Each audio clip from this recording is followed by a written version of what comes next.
Думаю, що, мабуть, щось зірвалося в машині, бо йому ногу дірвало.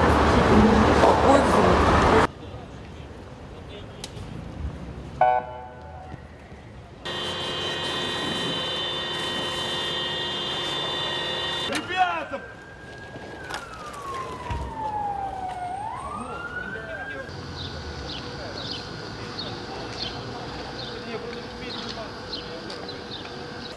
И брызги. Больше ничего не надо. Может, это у него граната?